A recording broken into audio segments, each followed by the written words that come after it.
নবী সাল্লাল্লাহু আলাইহি ওয়াসাল্লামের জীবনে দেখা যায় যে সবচেয়ে বেশি যে ইবাদতটি করেছেন জিকির আজকারের মধ্যে, মানে জিকিরের মধ্যে মেলা জিকির, তার মধ্যে সবচেয়ে বেশি পরিমাণ যে জিকিরটি করেছেন সেটি হচ্ছে আলহামদুলিল্লাহর সাথে তসবিহ বা তসবির সাথে আলহামদুলিল্লাহ। প্রশংসা বিজড়িত তসবিহ, সুবহানাল্লাহি ওয়া বিহামদিহি, কখনো সুবহানাল্লাহি ওয়া বিহামদিহি, কখনো সুবহানাল্লাহি ওয়া বিহামদিহি সুবহানাল্লাহিল আযীম, আর কখনো অন্য অন্য ভাষা, বিভিন্ন ভাষায় এসছে। যেমন রুকু সিজদাতে নবী সাল্লাল্লাহু আলাইহি ওয়াসাল্লাম সুবহানাকা আল্লাহুম্মা রব্বানা ওয়া বিহামদিকা আল্লাহুম্মা গফিরলি। সহিহ বুখারী এবং সহিহ মুসলিমের হাদিস এটি। 6 নম্বর যে বিষয়টি ফজিলতের, আলহামদুলিল্লাহর ফজিলত, সেটি হচ্ছে আলহামদুলিল্লাহ বললে মানুষের গোনা মোচন হয়, গোনা ঝরে পড়ে। গোনা যদি আপনি ঝরাতে চান, পরিষ্কার পরিচ্ছন্ন হতে চান, তাহলে গোনা থেকে পাপের বোঝাকে যদি নামিয়ে ফেলতে চান, ক্লিন হতে চান, তাহলে বেশি বেশি আল্লাহর কি করবেন? প্রশংসা করবেন তসবির সাথে। এই মর্মে হাদিস রয়েছে কয়েকটি। আবু হুরায়রা রাদিয়াল্লাহু তাআলা আনহু বর্ণিত একটি হাদিস, নবী সাল্লাল্লাহু আলাইহি ওয়াসাল্লাম বলেন, মান ক্বালা সুবহানাল্লাহি ওয়া বিহামদিহি ফি ইয়াউমিন মিআত মাররা, যে ব্যক্তি প্রতিদিন 100 বার করে কি করবে? সুবহানাল্লাহি ওয়া বিহামদিহি বলবে, আল্লাহর কি করছি? তাসবিহ পাঠ করছি তার প্রশংসার সাথে সাথে, হামদের সাথে সাথে। এটা যে করবে, হুত্তাত খাতায়াহু, তার গুনাহগুলি ঝরিয়ে দেওয়া হবে, পরিষ্কার পরিচ্ছন্ন করে দেওয়া হবে। ওয়াইন কানাত মিসলা জাবাদিল বাহরি, যদিও সাগর মহাসাগরের ময়লা আবর্জনার সমপরিমাণ হোক না কেন, ফেনার সমান হোক না কেন, সাগরে কত ময়লা আবর্জনা জমে আছে, কত জায়গায় সমান হয়ে আছে, কত ফেনা, ঢেউয়ের কারণে ফেনা হয়ে আছে, এত পরিমাণ যদি তার গুনাহ থাকে, তবু সেগুলো ক্ষমা করে দেবেন রব্বুল আলামিন। সুবহানাল্লাহি ওয়া বিহামদিহি যদি 100 বার বলেন, 4.5 মিনিট লাগবে, মাত্র, বেশি লাগবে না।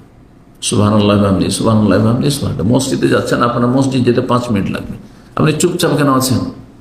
অভ্যাস করেন। মসজিদে ফিরে আসছেন, ধর মসজিদে যাওয়ার সময় হয়তো বলেন, কেউ কথা বলছেন, মসজিদে ফিরে আসুন, যে কোনো সময় কাজে যাচ্ছেন, গাড়িতে আছেন, আপনি এমনি বসে আছেন, একটা সিগন্যালে আপনার 5 মিনিট, কমপক্ষে 4-5 মিনিট, আর অনেক সময় যদি একবার থেমে যেতে হয় আর 10 মিনিট, এমনি এমনি বসে আছেন আপনি, আর এদিক সে তাকাচ্ছেন, কারো মেজাজ গরম হচ্ছে, কারো ভুলভাল দেখে একটা গাল বেরিয়ে গেল মুখ দিয়ে, উল্টো গুনার বোঝা। তা না করে আপনি নিজেকে ভালো কাজে মশগুল রাখেন, সুবহানাল্লাহি ওয়া বিহামদিহি সুবহানাল্লাহি ওয়া বিহামদিহি সুবহানাল্লাহি ওয়া বিহামদিহি আস্তাগফিরুল্লাহ ওয়া আতুবু ইলাইহি ইত্যাদি, লা হাওলা ওয়া লা কুওয়াতা ইল্লা বিল্লাহ। বহু জিকির আজকার রয়েছে। মাত্র 4 মিনিট 4.5 মিনিটে আপনি এত নেকি পাচ্ছেন, আপনি যে সমস্ত গুনাহ ঝরিয়ে দেওয়া হবে। কাবিরা গুনাহ যদি হয় আপনার জীবনে, তাহলে তওবা তার সাথে করতে হবে, তওবা যোগ করেন, মাফ হয়ে যাবে। আর সাগীরা গুনাহ যতই থাক না কেন, সব মাফ হয়ে যাবে। নবী সাল্লাল্লাহু আলাইহি সাল্লামের এই হাদিস। দ্বিতীয় হাদিসের মর্মে আরেকটি শোনাই।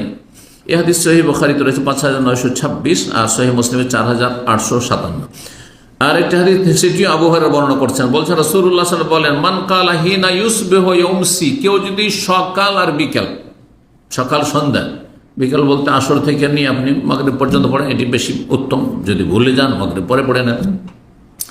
সকাল ফজর হয়েছে সুবহ সাদেক থেকে শুরু করে মাথার উপর সূর্য আসার আগ পর্যন্ত সকাল যেহেতু বলা হয়, যে কোনো সময় পড়ে নিতে পারেন, যত তাড়াতাড়ি সকাল সকাল পড়ে নেবেন তত ভালো।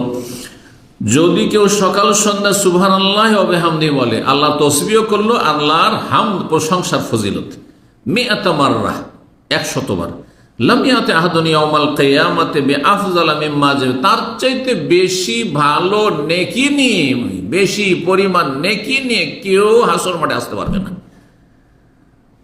ইল্লা আহাদুন ক্বালা মিসলা মা ক্বাল আও যাদা আলাইহি, তবে কেউ যদি আপনার মতো সেম সেম করে বা আপনার চাইতে বেশি, আপনি 100 বার পড়েছেন, আর একজন 150 পড়েছে, 200 পড়েছে, 500 পড়েছে, তখন সে এগিয়ে যাবে। না হলে আপনার চাইতে বেশি নেকি নিয়ে কেউ যেতে পারবে না। সহিহ মুসলিমের 4858 নম্বর হাদিস। 7 নম্বর ফজিলত আলহামদুলিল্লাহ, তা হচ্ছে জান্নাত মানে কি?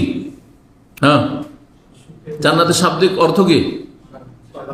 জান্নাত মানে বাগান, জান্নাত মানে বাগান। এই জন্য জান্নাতে কোনো জায়গায় এক বচন বলা হয়েছে, কারণ বাগান বললে একটা গাছ দিয়ে বাগান হয় না, হ্যাঁ, অনেক গাছ হইলে বাগান হয়। আর জান্নাত বলা হয়েছে মানে বহুমুখী, বহু রকমের ফলারের বাগান। সেই জন্য শুধু আম বাগান না, আর শুধু আপনার আপেল বাগান না, আর শুধু আপনার খেজুর বাগান না, বরং সব রকম ফল মূলের বাগান থাকবে। সেজন্য জান্নাতিন তাজরি মিন তাহতিহাল আনহার, বহু বাগান বিশিষ্ট। এর অর্থ কি করে থাকেন যারা অনুবাদক, বহু বাগান বিশিষ্ট, তাহলে সেখানে বহু বাগান রয়েছে আর বহু রকমের ফলের বাগান রয়েছে। জান্নাতের গাছ যা আছে তো আছে, আর আরো চান আপনি, কে চায় না বাগান? কারো যদি 10 বিঘা 20 বিঘা, আমাদের অঞ্চলে আম বাগান খুব বেশি, আম বাগানে কিন্তু ঢুকে যায়, এত বিশাল বিশাল বাগান আছে, এপার থেকে ওপার কিছুই দেখা যায় না। আম বাগানে কেউ কাউকে শেষ করে দিলে কোনো হদিস পাবেন না, একই বাগানের ভেতরে এক সাইডে আপনি আছেন, কিছুই জানতে পারবেন না, এত বিশাল বিশাল বাগান, কোনো কিছু দেখা যায় না। তো আর আরব দেশে যারা খেজুর বাগান দেখেছেন, বিশাল বিশাল বাগান, তারা তো জানেন।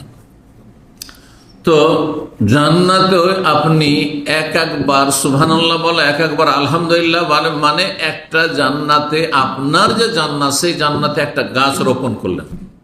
গাছ কি করলেন? রোপণ করলেন। জি, এই মর্মে হাদিস শোনাই আব্দুল্লাহ মাসউদ রাদিয়াল্লাহু তাআলা আনহু বলেন, তিনি বলছেন রাসূলুল্লাহ সাল্লাল্লাহু আলাইহি ওয়াসাল্লাম বলেছেন, লাকিতু ইব্রাহিম লাইলাতা উসরিয়া বি, আমি সাক্ষাৎ করলাম ইব্রাহিম আলাইহিস সালাতু ওয়াস সালামের সাথে আমার নৈশ ভ্রমণের রাতে, মেরাজের রাতে। জমিনি সফরকে ইসরা বলা হয়, আর আকাশের সফরকে মেরাজ বলা হয়। মেরাজ মানে চড়া, আরাজ আরাজ হয়ে যায় চড়ার, আপনার সিঁড়ি বা লিফটকে মেরাজ। আর আপনার আসরা ইউসরি সুবহানাল্লাযী আসরা বিআবদিহি মানে রাতের ভ্রমণ। এই রাতে যে আমাকে ভ্রমণ করানো হয়েছিল 7 আসমানের ওপর, তাতে ইব্রাহিম আলাইহিস সালামের সাথে 7ম আকাশ মোলাকাত হয়েছে। নবী সাল্লাল্লাহু আলাইহি ওয়াসাল্লাম বলছেন, তিনি আমার পিতা ইব্রাহিম আলাইহিস সালাম বলেন, ইয়া মুহাম্মদ, হে মুহাম্মদ সাল্লাল্লাহু আলাইহি ওয়াসাল্লাম। ছেলের নাম ধরে ডাকবেন না, কিন্তু আমার আপনার জন্য হারাম, জায়েজ নয়, আল্লাহ কোরআন নিষেধ করেছেন। সাহাবায়ে কেরাম কেউ এটা করতেন না, ইয়া রাসূলুল্লাহ, ইয়া নবী আল্লাহ এইভাবে বলতেন, ইয়া হাবিবাল্লাহ এভাবে বলতেন। তো বলছেন যে ইব্রাহিম আলাইহিস সালাম বললেন, হে মুহাম্মদ, আকরি উম্মাতাকা মিন্নিস সালাম, তোমার উম্মতকে আমার পক্ষ থেকে সালাম দিয়ে দিও। আল্লাহু আকবার। কোন সাহাবা আলাইহি আলাইহিস সালাম বলেছেন ইব্রাহিম আলাইহিস সালামের এই হাদিস? জি, ওয়া আলাইকা ওয়া আলাইহিস সালাম ইয়া খলিল আল্লাহ। জি, আমার তরফ থেকে আপনার উম্মতকে বা তোমার উম্মতকে সালাম দিয়ে দিও। ওয়া আখবিরহুম, এবং তাদেরকে জানিয়ে দিও কি, আন্নাল জান্নাতা তাইয়্যিবাতুত তুরবা, জান্নাতের মাটি হচ্ছে বড়ই উৎকৃষ্ট মাটি, উৎকৃষ্ট ভূমি। তুরবা মাটি, উৎকৃষ্ট মানে উর্বর, সম্পন্ন, যাতে উর্বর শক্তি অনেক বেশি থাকে। আজবাতুল মার, সেখানকার পানি হচ্ছে অত্যন্ত সুমিষ্ট, সুমিষ্ট পানি। আমাদের আশেপাশে কত পানি, পানির অভাব আছে, সাগর আর সাগর, কিন্তু এই পানি পান করে বাঁচতে পারবেন? কখনো পারবেন না, তাই না?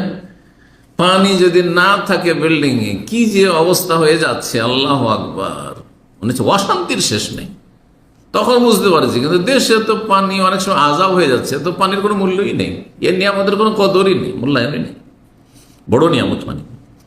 আজবাতুল মা, পানি খুব সুমিষ্ট। ওয়া আন্নাহা কিয়ানুন, আর জান্নাতে খোলা ময়দান রয়েছে, খোলা ময়দান, সুবর্ণ সুযোগ, চাষ করো, রোপণ করো।